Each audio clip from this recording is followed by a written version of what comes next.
In a San Diego court filing, the ACLU argues that the Trump administration has continued its policy of child separation even after a federal judge indicated that he could no longer separate children from their families at the borders unless these parents pose some sort of risk to the children. Now, here's what the lawyers wrote in the court filing. Lawyers wrote that one migrant lost his daughter because a US Border Patrol agent claimed that he failed to change the girl's diaper.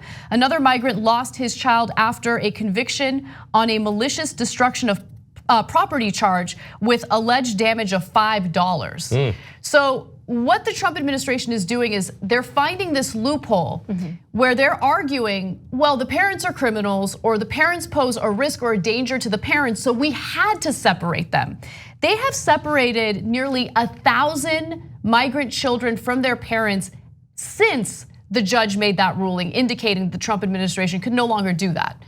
And I'll give you Kevin McAleenan's argument in just a minute. Of course, he's the acting head of the Department of Homeland Security. But this story is it just shows you that they don't not care about the rule of law. They genuinely think that these punitive measures will serve as a deterrent, even though they have not served as a deterrent. And besides which, deterrent aside, why are we being so incredibly cruel to these families and to these children? They're needlessly being taken away from their parents still. Yeah, I remember when the child separation story first broke, was like last year. There was rightfully a huge amount of public outcry about it, and it was all over the news, and people were all fired up about it. And this is a classic example of how the sort of insane and frenetic news cycle plays into the hands of the Trump administration, because what they got to do is just kind of lay low, stay quiet. They get a slap on the wrist from a federal judge, and then they could just keep doing exactly the same thing. And then when the story comes back up, it's gonna be hard to drum up that same level of outrage, that same level of energy to oppose this kind of thing, because energy is limited, and people understandably get exhausted. But it just goes to show that we somehow have to oppose this just as much as we opposed child separation last year. What's so frustrating about it? Of course, what is so frustrating about it? Yes, is that this is more than almost 1,000 children who are taken from their parents. Also, this is a federal judge's ruling that is just blatantly being ignored by another part of our federal government. Exactly, 100%. And the thing that's so frustrating is, what is the big story in the media today and yesterday? Trump arguing that Baltimore is crime infested, rodent infested, right? No, your administration is crime infested. They are just skirting the laws, breaking the rules, doing it over and over again. And by the way, this will have, long-standing psychological effects on these kids. And the Trump administration, Border Patrol under the Trump administration doesn't care about doing things appropriately and keeping track of these parents so they can reunite these children later. I mean, I'll give you some more examples. One father, who lawyers say has a speech impediment, was separated from his 4-year-old son because he could not clearly answer Customs and Border Protection agents' questions. So there's absolutely no humanity in the way that they're treating these people. It's just punitive for the sake of being punitive. It's cruelty for the sake of being cruel.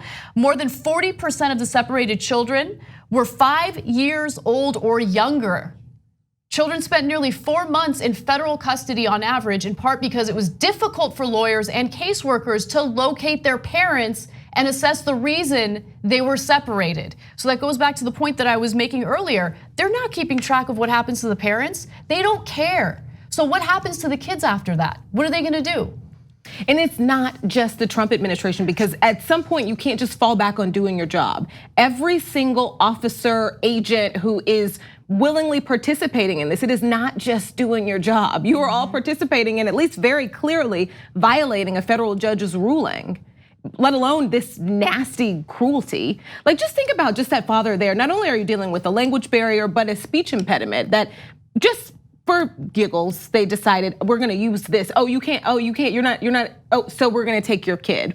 For no reason other than it's fun, really, because what's the harm in someone not being able to understand you or not being able to communicate clearly with you that they deserve to not have their kid with them and their kid deserves that type of trauma? And then how does this father ask questions? How does this father even start the process of getting their child back with this speech impediment, with this language barrier? It's just insanely cruel. And everybody who participates in this, down at the bottom, even if you're, because a lot of it, their excuse for a lot of these people are, they just like it. Because there's a big percentage of our country that just likes this behavior. But the other people, they say they're doing it for their pensions. They say they don't want to do it. They have to do it. It's their job. No, you all have to answer to this. I don't know if you remember, do you remember the Atlanta testings?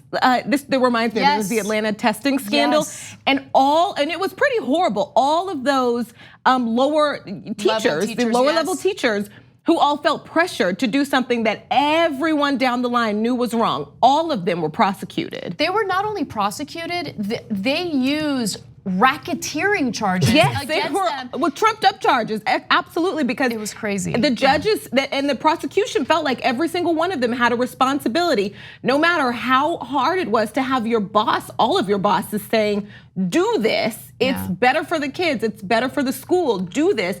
Every single one of them had a responsibility to stand up somehow and have the courage to say no. It's even worse if you're violating a federal judge's ruling to yank children from their parents illegally. There's, I love that you brought that up because it's a perfect story to kind of juxtapose what the consequences would be for Border Patrol agents under the Trump administration, if there will ever be consequences. If there were a justice system, right. Like those were, let's keep it real, those were Black teachers in Atlanta, right? Lower level teachers who had absolutely no power whatsoever. In this case, they have the executive branch protecting them. They have, where do you think they're getting these orders from? So let's hear from acting Homeland Security Secretary Kevin McAleenan. He said that family separations remain, quote, extraordinarily rare and occur only when adults pose a risk to the child because of their criminal record or communicable disease, abuse, or neglect. So of the specific examples we just outlined for you guys, do any of those parents fall under those categories? Criminal record? No. Diseases? No. Abuse or neglect? No.